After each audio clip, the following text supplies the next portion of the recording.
이제 마지막 문제, 세 번째 문제 만나보겠습니다. 네, 이번 문제 너무 좋았다라는 이야기들 참 많이 올려주고 계신데요. 3번도 저희가 꼼꼼한 문제로 준비를 했습니다. 마지막 문제지 어떤 내용일까요? 바로 확인해 보도록 하겠습니다. 네, 현재 주목해야 할 섹터를 하나 고르시오라고 나와 있는데 모두 오늘 핫했던 섹터들입니다. 먼저 일정적으로 주목받았던 섹터부터 살펴보시죠. 1번 탈플라스틱인데요. 이제 8월 5일부터 스위스 제네바에서 국제 플라스틱 협회가 개최된다고 합니다. 이곳에서는 이제 강제 규제 여부나 다양한 협약 이행 등에 대한 이야기들이 나올 걸로 기대가 되고 있고요. 정부에서도 밀고 있었던 정책인 만큼 앞으로의 또 수혜 기대감 올라오고 있습니다. 삼용물산부터 한국 패키지 그리고 시티케이까지 관련주들 일제히 상승세를 보였던 하루였습니다. 그리고 2위에는 STO가 자리합니다. 이제 오는 6일에 8월 임시국회가 다시 시작되게 될 텐데요.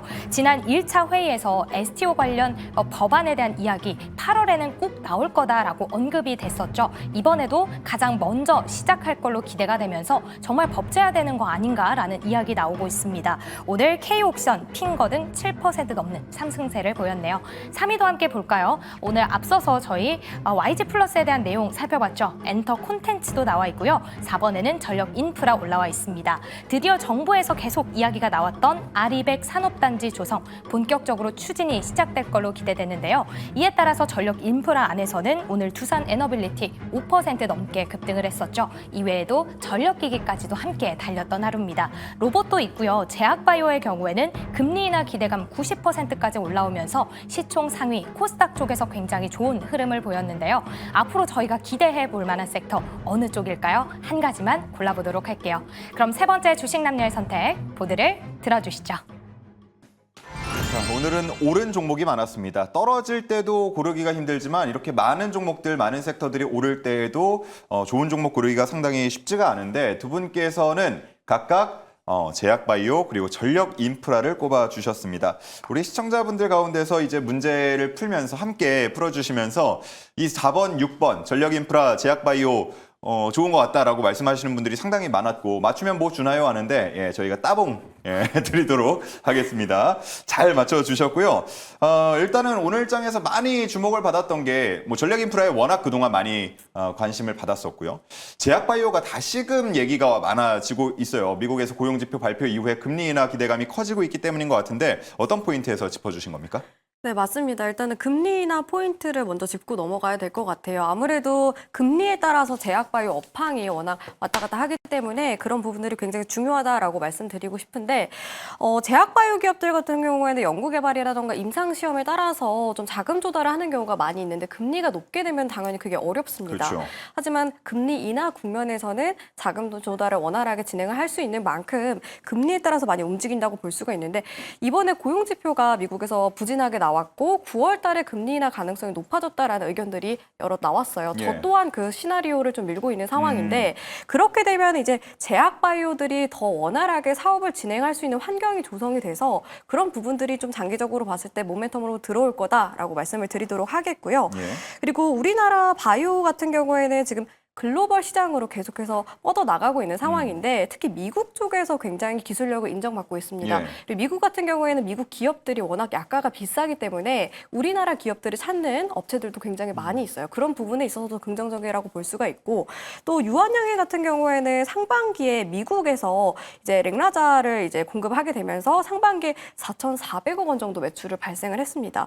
로열티에 대한 수익도 본격화가 된 만큼 그런 성장성이 기대가 된다라고 볼 수가 있겠고 이외에도 뭐 셀트리온이라던가 GC, 녹십자 등 다양한 기업들이 상반기에 미국을 통해서 매출을 올렸습니다. 그런 부분들도 하반기까지 지속이 될 거다라고 바라보고 있고 무엇보다도 하반기에 임상 시험을 발표하는 기업들이 굉장히 많이 몰려 있습니다. 그런 부분들도 이제 장기적으로 봤을 때 좋아 보인다라고 말씀을 드리겠고요.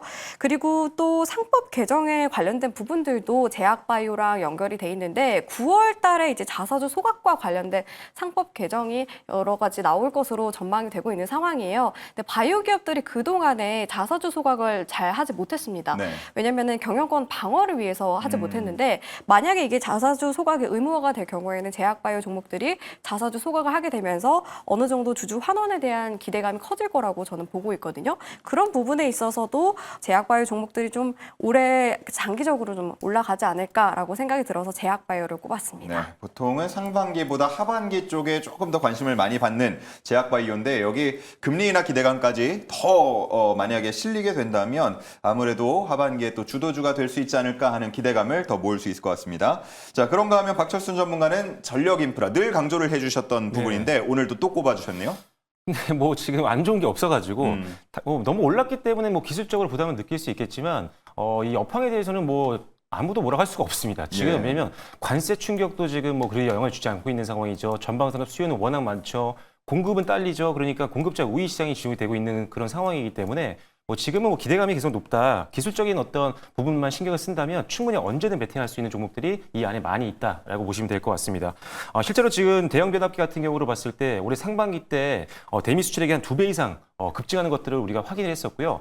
이렇게 실제 실적 발표를 하는 걸 우리가 지켜봤더니 관세 충격을 그렇게 받지 않고 있었구나라는 것을 확인할 수가 있었기 때문에 지금 관세에 대해서 말들이 많은데 그 안에서 조금 자유로운 섹터를 찾는 분들에게도 어떻게 보면은 전력 인프라 쪽은 대안이 될 수 있다 이렇게 보시면 될 것 같습니다.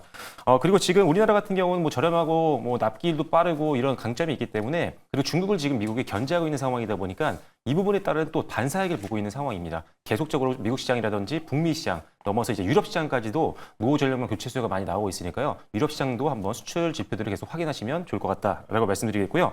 앞서 말씀드린 것처럼 관세에 대한 리스크는 별로 없는 걸로 지금 확인이 되고 있기 때문에 낮은 관세 리스크도 굉장히 좋은 투자 포인트가 될 수 있고 정부의 정책 수혜도 있습니다. 뭐 아리백 같은 경우가 지금 사실 재생에너지를 다 사용하자 이런 거잖아요. 그래서 결국 뭐 서해안 쪽에 어떤 재생에너지를 만드는 지역에서 뭐 산업단지를 그쪽으로 옮겨서 하던 아니면 에너지 고속도로를 만들어가지고 수도권으로 전력을 끌어오건 뭘 하든 전력 인프라는 필요합니다. 그래서 어떤 정책이건 지금 전력 인프라에게는 굉장히 우호적인 환경들을 만들어줄 수가 있기 때문에 확실한 어떤 제품에 대한 선도적인 기술력을 갖고 있는 기업들이라면 계속적으로 좀 주목할 필요가 있을 것 같고요.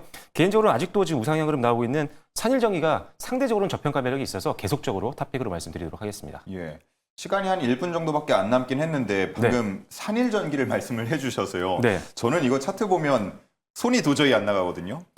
그런데 이게 지금 변동성이 크지 않고요. 계속 양봉으로 지속이 되고 있는 상황이다 보니까 오히려 좀 더 딴 종목보다는 저는 좀 더 안정감이 있다라고 생각을 하고 있고 이 종목 같은 경우가 사실 수주장과 역대 최고치 4,500원까지 기록을 했고 1분기 때 벌써 전체 연간 목표치의 30% 이상을 달성을 했습니다. 그래서 이미 목표치는 충분히 그냥 오늘 이번 연도에는 뛰어넘을 수 있을 것 같고 하나 더 말씀드리면 일단 중국 경쟁사가 배제되면서 확실히 수주가 많이 늘어나고 있는 것들이 실적 발표를 지나가면서 계속 확인이 되고 있는 그런 상황이고 일단은 2분기 실적 발표 앞두고 있는데 어닝 서프라이즈가 기대가 되기 때문에 실적 시즌에도 적합한 종목이다. 이렇게 좀 보시면 될 것 같습니다. 그래서 저는 이 종목 본다면 한 14만 5천 원 정도 목표가를 보시고 손절가는 10만 5천 원 정도 보시면 좋겠다. 이렇게 말씀드리겠습니다. 네, 좋습니다. 이렇게 오르는 종목에 대해서 사실은 좋게 언급하기가 쉽지는 않을 것 같은데 굉장히 자신감이 느껴지는 그런 분석이었습니다. 자, 이렇게 해서 3번 문제까지 오늘 풀어보면서 시장을 분석해 봤습니다.